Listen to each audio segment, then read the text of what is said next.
Morning. All of you online class में आप सभी का स्वागत है। बच्चों, पिछली वीडियो में आपने पढ़ा आय, व्यय और बचत। आज की वीडियो में आप पढ़ेंगे बचत के प्रकार। बच्चों, ये वीडियो कक्षा 10 के लिए उपयोगी होगा और इसमें आपको बचत के प्रकार के बारे में बताया जाएगा। बचत मुख्य रूप से दो प्रकार के होते हैं। पहला जो होता है उसे ऐच्छिक बचत कहते हैं। ऐच्छिक बचत। दूसरा बचत अनिवार्य बचत।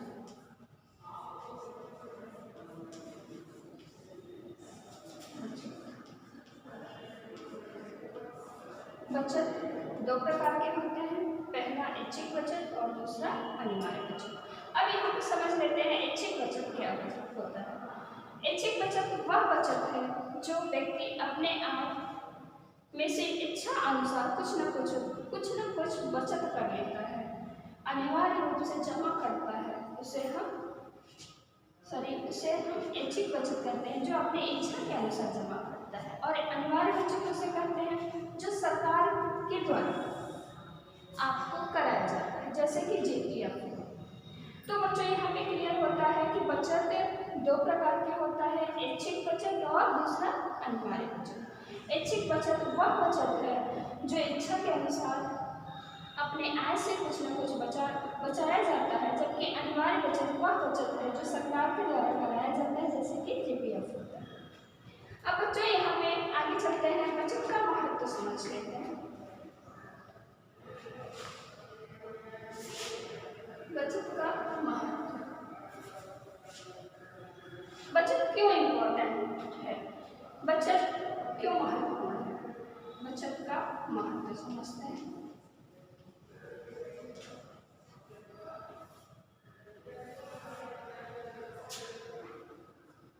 बच्चों, यहाँ पे सबसे पहले तो प्रत्येक व्यक्ति को अपने आय के 10%, जितनी आपकी आय है उसमें से 10% अवश्य ही बचाना चाहिए, जिससे आकस्मिक खर्चों की पूर्ति किया जा सके। अचानक होने वाले आपके जीवन में जो खर्चे आते हैं, जिसे हमें पहले से कोई जानकारी नहीं होती है, उनकी पूर्ति के लिए बचत बहुत ही आवश्यक है, क्योंकि उस समय हमें बचत के द्वारा बचत किया गया धन ही हमारे लिए उपयोगी होता है।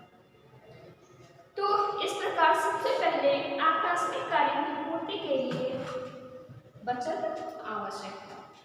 आगे देख लेते हैं, बचत के द्वारा बचत करने से समाज में प्रतिष्ठा बनती है। समाज में प्रतिष्ठा। बच्चों, आप लोग देखे होंगे कि जो व्यक्ति हमारे समाज में धनवान होता है, जिनके पास धन अधिक होता है, तो समाज में उसकी वैल्यू बढ़ जाती है। उस व्यक्ति को लोग सम्मान की दृष्टि से देखने लगते हैं, तो समाज में प्रतिष्ठा प्रदान करता है। दूसरा देख लेते हैं बच्चों, बचत तो हर तरफ से, हर नजरिए से हमारे लिए उपयोगी होता है। दूसरा देख लेते हैं हमें बच्चों, आश्रितों का भरण पोषण होता है। आश्रितों का भरण पोषण।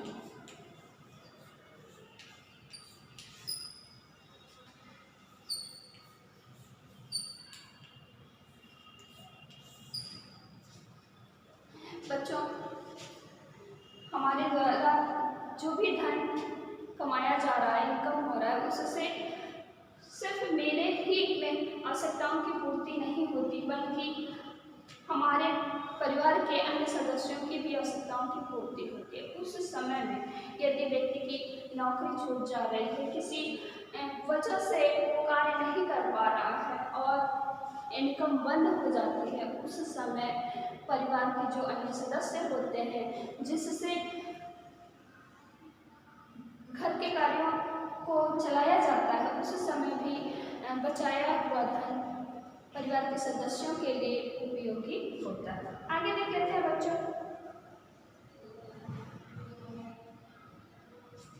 अब यहाँ पे लाभ क्या होता है उसको देख लेते हैं। बचत से लाभ,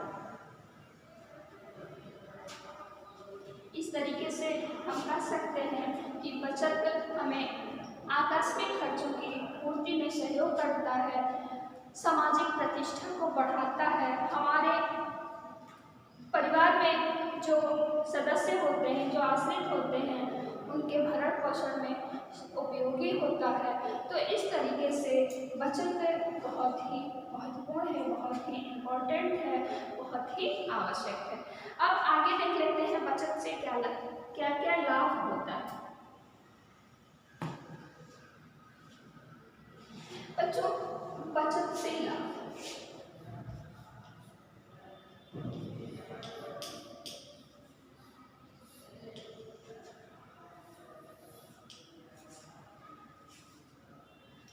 बच्चों बचत से बहुत सारे लाभ होते हैं, जिसमें से हम मुख्य लाभ को यहाँ पे समझ लेते हैं। हमें आवास की सुविधा, जो आवास की जो जरूरत होती है और उसकी पूर्ति के लिए यदि हम संचालन शुरुआत करते हैं तो उसमें उपयोगी होता है, क्योंकि आज के समय में, आधुनिक समय में आवास एक बहुत महत्वपूर्ण चुनौती बन गया है। जो भी घर बना रहा है उसमें बहुत सारे धन की ज़रूरत होती है और हम मंथली कार्य करके वेतन के माध्यम से घर को बनवा सकें, ये संभव नहीं है। तो बचाया गया धन उस समय सार्थक होता है, उपयोगी होता है। तो इस तरीके से बचाया गया धन से हम एक घर का निर्माण कर सकते हैं। आगे देख लेते हैं और क्या क्या लाभ होता है। उच्च शिक्षा में भी उपयोगी होता है। बच्चों की जो उच्च शिक्षा होती है, आगे जैसे जैसे शिक्षा का स्तर ऊंचा होता है उसमें धन संबंधी आवश्यकताएं बढ़ती जाती हैं और उसकी पूर्ति के लिए भी बचाया गया धन जो होता है उपयोगी होता है। तो इस तरीके से बच्चों की उच्च शिक्षा में भी उपयोगी होता है। आज के समय में प्रत्येक कार्य बिना धन के संभव नहीं है। शादी विवाह में भी हम बचाए गए धन का उपयोग करके और उससे उस कार्य को संपन्न कर सकते हैं। तो इस तरीके से जो बचत के लाभ हैं उसके द्वारा बहुत से बड़े बड़े लक्ष्यों की पूर्ति किया जा सकता है। अब बच्चों, सबसे पहले जो महत्वपूर्ण चीज़ है उसको हम बता दें कि कर्ज लेने की नौबत नहीं आती।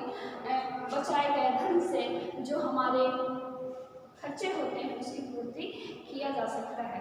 तो बच्चों, इसके साथ हम आगे बढ़ते हैं और आगे बढ़ते हैं बचत विनियोग के साथ। अब जब व्यक्ति अपनी आवश्यकताओं की पूर्ति के साथ साथ बचत भी करता है तो उस बचत से और धन किस तरीके से अर्जित होगा, तो बचत विनियोग किया जाना आवश्यक होता है। उसके लिए किन किन साधनों का प्रयोग करना होगा उसको यहाँ पे हम जान लेते हैं।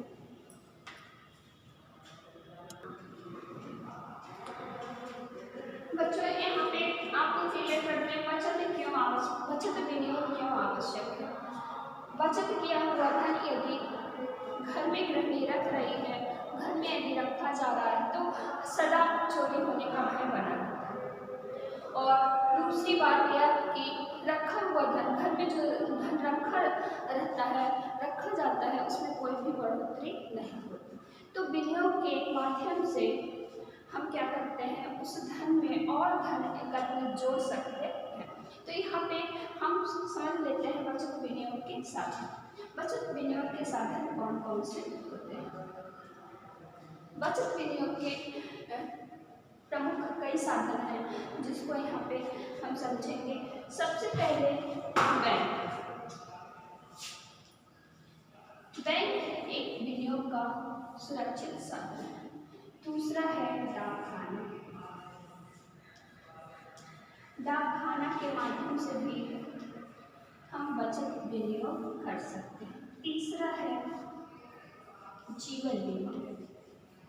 जीवन बीमा के माध्यम से भी हम अपने धन को सुरक्षित रख सकते हैं। जीवन बीमा। अगला देख लेते हैं किसान विकास पत्र।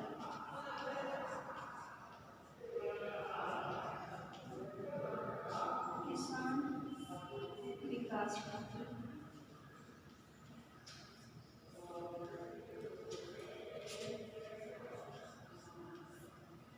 बच्चों यहाँ पे किसान विकास पत्र होता है और एक पत्र होता है राष्ट्रीय विकास पत्र। राष्ट्रीय विकास, राष्ट्रीय बचत पत्र।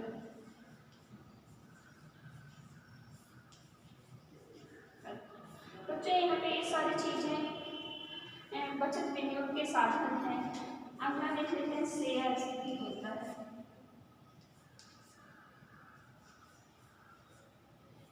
शेयर के माध्यम से भी बचत विनियोग किया जाता है।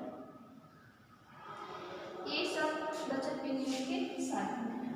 बच्चों यहाँ पे अब आपने बचत विनियोग के साधन को समझा। बैंक है, डाकखाना है, जीवन बीमा है, राष्ट्रीय बचत पत्र है। तो ये सब बचत विनियोग के साधन हैं। यहाँ पे बच्चों सबसे पहले हम बैंक को समझेंगे। बारी बारी से सब विनियोग के साधन को समझेंगे, लेकिन उससे पहले हम बैंक को यहाँ पे समझते हैं। इस लाइन को हटा देते हैं, हेडिंग को पॉइंट को हटा देते हैं। यहाँ पे बैंक समझते हैं। बैंक क्या होता है, बैंक के बारे में पढ़ लेते हैं। बैंक एक विनियोग का साधन है जिसके द्वारा हम अपने धन को सुरक्षित रख सकते हैं और उससे हमें ब्याज भी प्राप्त होता है। हमारे धन में बढ़ोतरी भी होती है। तो इस तरह से बैंक एक सुरक्षित साधन है, विनियोग का सुरक्षित साधन है, जिसके बारे में हम यहाँ पे डिटेल देखते हैं।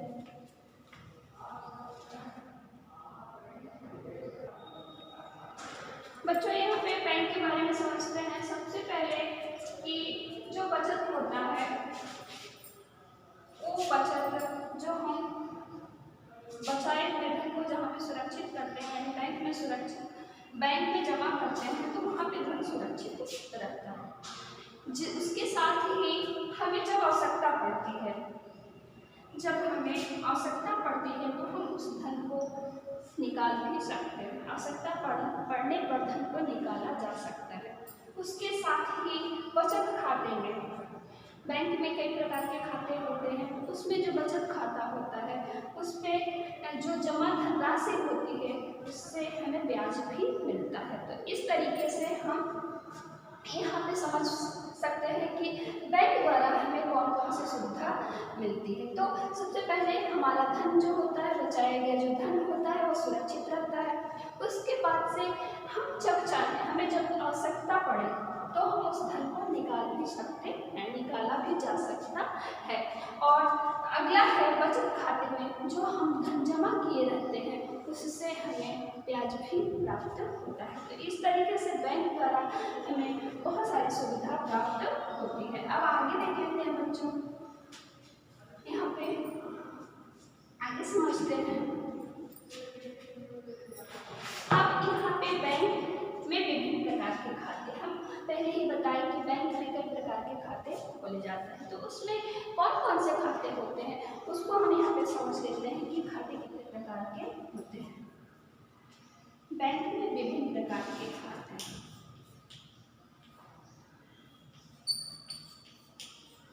विभिन्न प्रकार के खाते,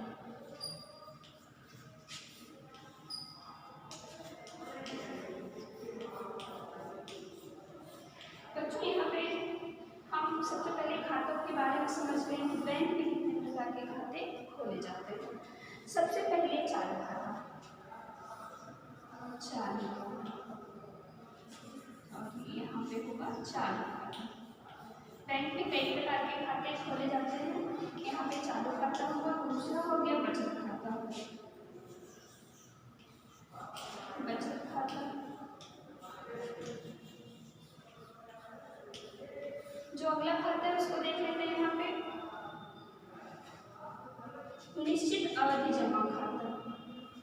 दूसरा खाता है निश्चित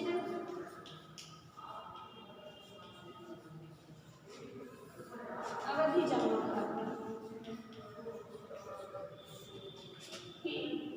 जमा खाता।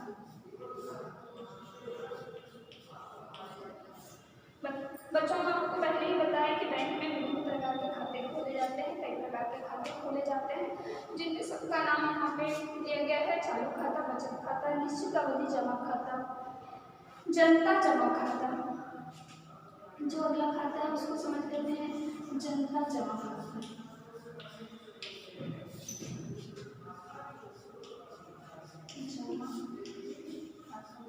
बच्चों यहाँ पे सभी खातों का हम नाम दे रहे हैं, बता रहे हैं। अगला है गृह बचत खाता, चालू खाता, बचत खाता, निश्चित अवधि जमा खाता, जनता जमा खाता। आगे देख लेते हैं और कौन कौन से खाते होते हैं उसके बारे में हम यहाँ समझ लेते हैं। गृह बचत खाता, गृह बचत खाता। बच्चों पहले ही बताया गया कि बैंकों में कई प्रकार के खाते खोले जाते हैं, तो उन्हीं खातों के बारे में यहाँ पे बताया जा रहा है। संचयी जमा खाता, सबके बारे में डिटेल बताया जाएगा आपको। संचयी जमा खाता, एक एक खातों की खासियत आपको बताएंगे यहाँ पे कि खाते किस तरह के होते हैं, इनमें क्या क्या विशेषता होती है। और त्वरित पेंशन खाता,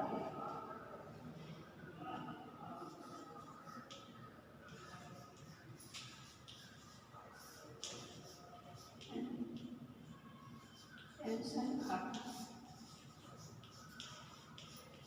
बच्चों यहाँ पे हम आपको खातों के बारे में बताए, और भी खाते होते हैं, तो मुख्य खातों के बारे में आपको बताया गया यहाँ पे कि इस तरह के सभी खाते खोले जाते हैं। चालू खाता, बचत खाता, गृह बचत खाता, ये सारे खाते महत्वपूर्ण होते हैं जो गृहिणियों के लिए उपयोगी होते हैं। जो चालू खाता होता है गृहिणियों के लिए उपयोगी नहीं होता है, बल्कि गृह बचत खाता गृहिणियों के लिए उपयोगी होता है और बचत खाता गृहिणियों के लिए उपयोगी होता है। चालू खाता जो होता है वो व्यापारी के लिए लाभ ज़्यादा प्रदान करता है। उसमें कम से कम 3000 की रकम से वो खाता खोला जाता है और उसमें इसकी खासियत ये होती है कि प्रतिदिन लेन देन होता रहता है। जबकि बचत खाते में आप 2 से 3 बार निकाल सकते हैं धन। तो इस तरीके से एक सब खातों की विशेषता है। यहाँ पे एक करके समझेंगे कि खाते इस तरह के होते हैं, और उससे जानने से पहले खाते किस तरह से खोले जाते हैं, बैंकों में खाते खोलने के क्या क्या नियम होते हैं उसको हम बता दें। बैंकों में खाते कैसे किस तरह से खोले जाते हैं। सबसे पहले यहाँ पे हम आपको बताएं खातों के प्रकार। तो खातों के प्रकार जानने के बाद जिस प्रकार के खाते खोले जाने हैं उस व्यक्ति को उस तरह के फॉर्म बैंकों द्वारा लेना पड़ता है। उसके बाद से उस पर व्यक्ति का खुद का सिग्नेचर होता है, या व्यक्ति सिग्नेचर नहीं करना चाहता तो उसका अंगूठे का निशान होता है। 2 पहचान पत्र होता है। फिर से बैंक के कर्मचारियों द्वारा या अन्य व्यक्तियों द्वारा बैंक में उस व्यक्ति का खाता है तो उससे प्रमाणित करवाना पड़ता है। फिर से वो फॉर्म भरने के पश्चात फोटो सहित फॉर्म बैंक कर्मचारियों के पास जमा होता है, और जमा करने के पश्चात आपको पासबुक प्राप्त होता है जिसमें आपके सारे विवरण लिखे होते हैं। आपका पता लिखा होता है, आप किस तरह के खाता चालू करवाए हैं उसका विवरण होता है, धनराशि अंकित होती है, लेन देन का विवरण अंकित होता है। तो इस तरीके से बैंक द्वारा हमें पासबुक प्राप्त होता है। खाता खोलने के पश्चात हमें पासबुक प्राप्त होता है। यहाँ पे पासबुक के बारे में बताया, फिर से बता दें आपको कि पासबुक पे सारे विवरण अंकित होते हैं। आपके पता अंकित होता आपका पता अंकित होता है। फिर से लेन देन का विवरण अंकित होता है, जिस तरह के खाता आप खुलवाए हैं उसका विवरण अंकित होता है। इस तरीके से आपको पासबुक प्राप्त होता है। पासबुक के साथ साथ यदि आपके खाते में 500 से ज़्यादा रकम है और चेकबुक लेना चाहते हैं तो आपको चेकबुक भी प्राप्त होता है। चेकबुक प्राप्त होता है। चेकबुक की खासियत होती है उससे आप धन निकाल सकते हैं। यहाँ पे हम आपको बताएंगे चेक कितने प्रकार के होते हैं। एक साख पत्र होता है जिसके माध्यम से आप बैंक द्वारा धन निकाल सकते हैं जाके, या किसी व्यक्ति के माध्यम से धन निकाला जा सकता है। लेकिन अलग अलग के चेक के अलग अलग प्रकार होते हैं जिसको यहाँ पे समझ लेते हैं हम। चेक के प्रकार चेक कितने प्रकार का होता है। बच्चों यहाँ पे हम चेक के प्रकार को समझेंगे, फिर आगे धीरे धीरे सभी चीज़ों की जानकारी अर्जित करेंगे।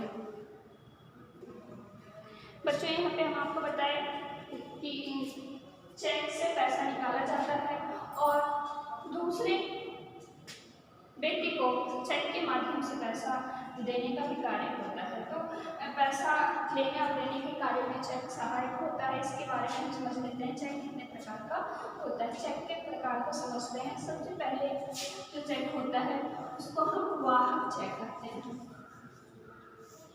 वाहक चेक।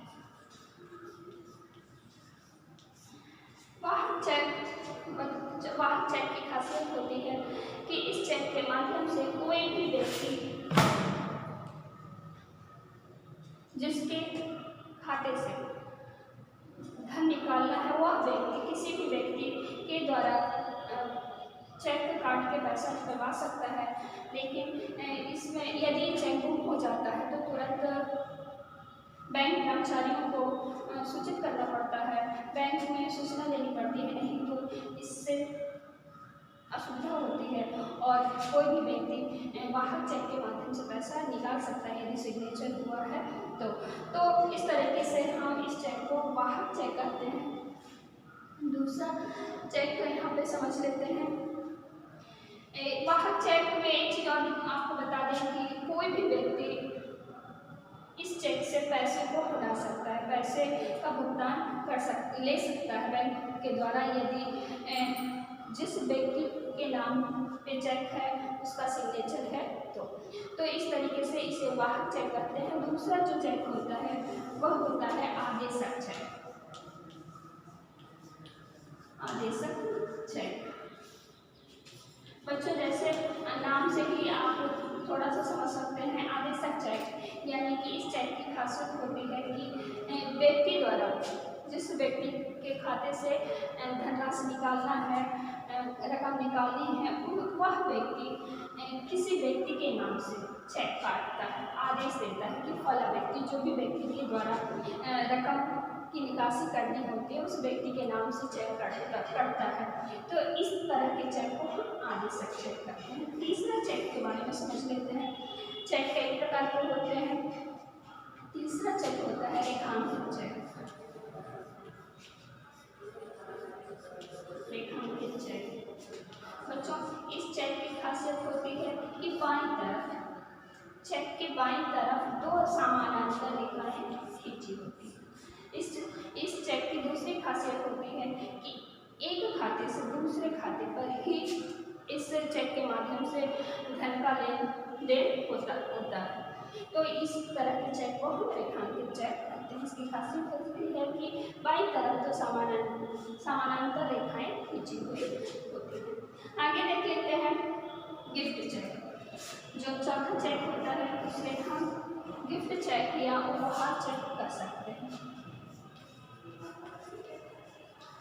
गिफ्ट चेक बच्चों यहाँ पे कोई भी व्यक्ति यदि किसी व्यक्ति को उपहार या गिफ्ट देना चाहता है तो चेक के माध्यम से दे देता है, चेक के माध्यम से दे सकता है।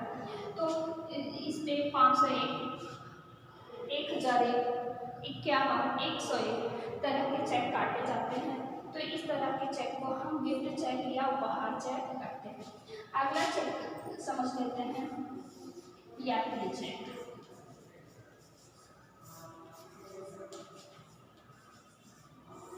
जिसे ट्रैवल चेक भी कहते हैं। तो यात्री चेक, यदि व्यक्ति कोई भी व्यक्ति यात्रा कर रहा हो और उससे पैसे ले जाने में असुविधा हो रही है, चोरी का डर है, तो वह व्यक्ति बैंक के द्वारा